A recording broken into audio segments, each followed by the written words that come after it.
नमस्कार। आज हम रीतिकाल में रीति मुक्त काव्य की विशेषताओं का वर्णन करेंगे। रीतिकाल में 3 धाराएं थी, रीतिबद्ध, रीतिसिद्ध और रीति मुक्त। तो रीतिबद्ध की जो काव्य विशेषताएं हैं वो हम कर चुके हैं, और जो रीति मुक्त हैं उसके 4 कवि मेन थे, घनानंद, बोधा, आलम और ठाकुर। यद्यपि रीतिकाल में रीतिबद्ध काव्य रचना की प्रवृत्ति निरंतर बलवती होती जा रही थी, लेकिन इसी काल में रीतिमुक्त काव्यों की रचना काफी हुई है। इस काल में कुछ ऐसे भी कवि हुए हैं जिन्होंने रीति के बंधन से मुक्त होकर साहित्य की सृष्टि की। इस प्रकार के कवियों के काव्य में स्वांत सुखाए की प्रेरणा कार्य कर रही थी। इन कवियों ने केशव, मतीराम, चिंतामणि के समान न तो कोई लक्षण ग्रंथ लिखे और न ही बिहारी के समान लक्ष्य ग्रंथ लिखे। रीति मुक्त काव्य परंपरा। रीति परंपरा की साहित्यिक रूढ़ियों तथा नियमों से मुक्त काव्य रचना करने वाले कवियों को रीति मुक्त, मुक्त रीति अथवा स्वच्छंद कवि कहा जाता है। इस धारा के कवियों की संख्या 50 के लगभग है। कुछ विद्वानों ने विषय की विविधता और अध्ययन की सुविधा से इनको 4 वर्गों में बांटा है: स्वच्छंद प्रेम के कवि, वीर रस के कवि, मुक्त कवि और नीति कवि। जो स्वच्छंद के थे उसमें थे घनानंद थे, जो वो बहुत ही प्रसिद्ध कवि थे। सुजान सागर, कृपा कांड, इस्कलता, सुजान राग, माला, प्रीति पावस, वियोग बेली, नेह सागर तथा प्रेम पत्रिका आदि इनकी प्रसिद्ध रचनाएं थी।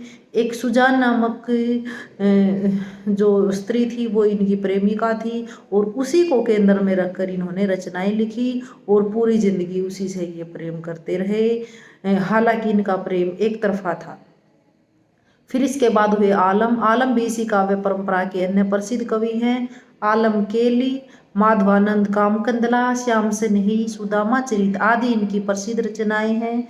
ठाकुर की ठाकुर ठसक तथा ठाकुर शतक, बोधा की वीर वारिस और इश्कनामा, दवीज देव की श्रृंगार लत्तिका सौरभ प्रसिद्ध रचनाएं हैं। श्रीलाल, सूदन, जोधराज, सेनापति आदि दूसरे वर्ग के कवि हैं। तीसरे वर्ग में दरिया साहब, चरणदास, गरीबदास, तुलसी साहब, बोधा, गुरु गोविंद सिंह, नवल सिंह, नागरीदास, कृष्णदास, वृंदावन दास आदि कवि हैं। चौथे वर्ग में नीति संबंधी काव्य लिखने वाले कवि वृंद, दीनदयाल, गिरधर दास, बेताल, राम दास आदि कवि आते हैं। तो रीति मुक्त काव्य धारा की विशेषताएं हैं वो इस प्रकार हैं। सबसे जो पहली विशेषता है वो है स्वच्छंद एवं उन्मुक्त प्रेम का वर्णन। इन कवियों द्वारा चित्रित प्रेम स्वच्छंद एवं उन्मुक्त है। इसमें कवि के हृदय का स्पंदन है। इन कवियों में प्रेम में कहीं भी बनावट, दुराव या छिपाव नहीं है। रीतिबद्ध या रीतिसिद्ध कवियों के समान इन कवियों ने लक्षण ग्रंथों की रूढ़ियों और परंपराओं का निर्वाह नहीं किया। घनानंद इसी उन्मुक्त प्रेम का चित्रण करते हुए कहते हैं: अति सुधो स्नेह को मार्ग, झाने को श्यानप बाक नहीं। दूसरी जो इनकी विशेषता है वो है उदात श्रृंगारी वृत्ति। इन कवियों का श्रृंगार वर्णन भी उदात एवं स्वाभाविक है। इनका श्रृंगार रसिकता का पर्याय न होकर प्रेम का पर्याय है। रामचंद्र शुक्ल जी ने तो इनके बारे में कहा है कि ये जो इनके दिनकर ने बोला है कि जो रीतिमुक्त कवि हैं वो अपने आंसुओं से रोए हैं। इनके श्रृंगार वर्णन में संयोग और वियोग दोनों का सुंदर और स्वाभाविक वर्णन हुआ है। फिर भी वियोग वर्णन में इनको विशेष सफलता मिली है। इनका प्रेम वासना रहित, स्वच्छंद और उदात है। बोधा के विरह वर्णन प्रेम की व्यंजना बड़ी मार्मिक बन पड़ी है। इनका वियोग संयोग में भी बना रहता है। यह कैसी संयोग न जानी परे, जू वियोग न कहोहूँ बिछोवत है। तीसरी जो इनकी विशेषता है वो है प्रकृति वर्णन। प्रकृति वर्णन इनका सजीव नहीं बन पड़ा। इन्होंने अधिकतर प्रकृति के उद्दीपन रूप को ही अपनाया है। सेनापति का प्रकृति वर्णन कुछ सतलों पर मुक्त दिखाई देता है। इसी प्रकार दवीज देव ने भी प्रकृति का स्वच्छंद और स्वतंत्र वर्णन किया है। एक अन्य कवि बोधा ने विरह वारिस में प्रकृति वर्णन कुछ तो शास्त्रबद्ध और कुछ स्वतंत्र किया है। भक्ति का स्वरूप जो नेक्स्ट विशेषता है वो है भक्ति का स्वरूप। रीतिमुक्त कवियों की रचनाओं में प्रेम श्रृंगार के अतिरिक्त राधा कृष्ण की लीलाओं का भी उन्मुक्त चित्रण मिलता है। इस धारा के कवियों ने राधा कृष्ण के सगुण रूप और लीलाओं को काव्य का विषय बनाया है, फिर भी इनको सूरदास आदि भगत कवियों की कोटि में नहीं रखा जा सकता। रीतिकालीन कवि का कथन है कि आगे के सुकवि रीजी है तो कविताई, न तो राधिका कहनाई सुमिरन का भाना है। हालांकि ये लाइन भिखारी दास की है। स्वानुभूति का वर्णन। रीतिमुक्त कवि प्रेमोन्मत्त होकर काव्य रचना करते थे।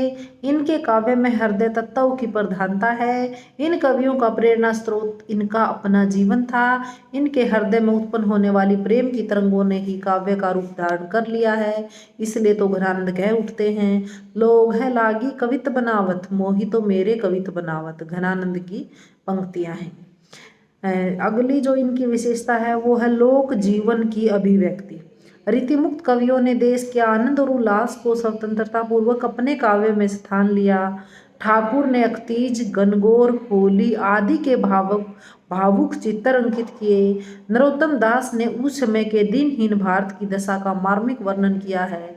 इस प्रकार लोक जीवन का मंगलमयी पक्ष भी इनके काव्य में स्थान पा गया। अगली जो इनकी विशेषता है वो है वीर रस की प्रधानता।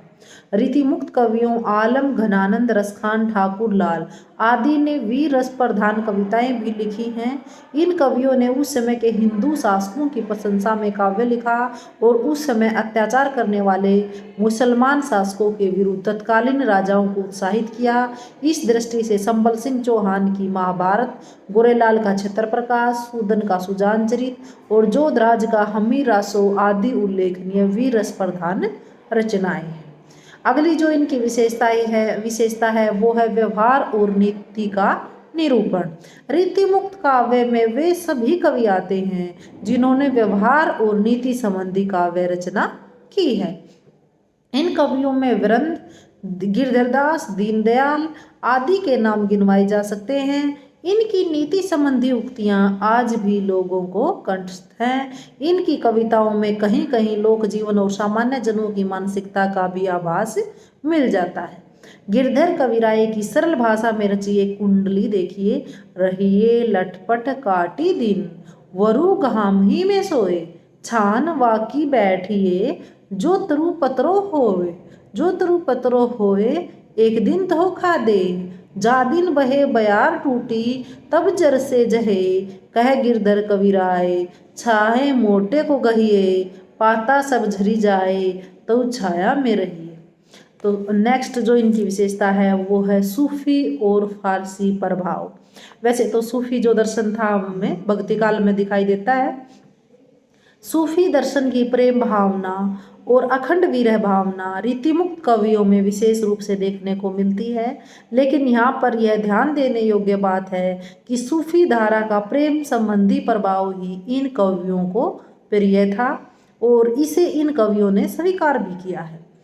आलम, घनानंद, ठाकुर की प्रणय भावना में यह रूप देखने को मिलता है। बोधा के काव्य में तो प्रेम पीड़ा के अतिरिक्त सूफी दर्शन की स्थूल चर्चाएं भी हैं। बोधा की इश्कनामा और घनानंद की इश्कलता आदि की रचनाएं उपरोक्त तथ्य को ही प्रमाणित करती हैं। इसके साथ साथ रीतिमुक्त कवियों की काव्य रचनाओं पर फारसी प्रभाव भी देखने को मिलता है। फारसी प्रभाव के कारण इन कवियों को वेदना से विशेष लगाव था। लगभग सभी रीतिमुक्त कवियों ने श्रृंगार के संयोग पक्ष की अपेक्षा वियोग पक्ष पर विशेष रूप से वर्णन किया है। नेक्स्ट जो रीतिमुक्त काव्य की विशेषता है वो है कला पक्ष। रीतिमुक्त कवियों ने प्राय ब्रज भाषा का सफलतापूर्वक प्रयोग किया है। इनकी भाषा में सरसता, कोमलता और नवीनता है।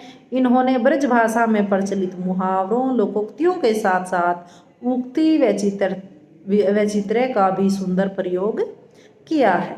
इसका कारण है कि इन कवियों ने न तो लक्षण ग्रंथ लिखे थे और न ही लक्ष्य ग्रंथ। पुनः इन कवियों ने कवित, दोहा, सवैया आदि छंदों का सुंदर प्रयोग किया है।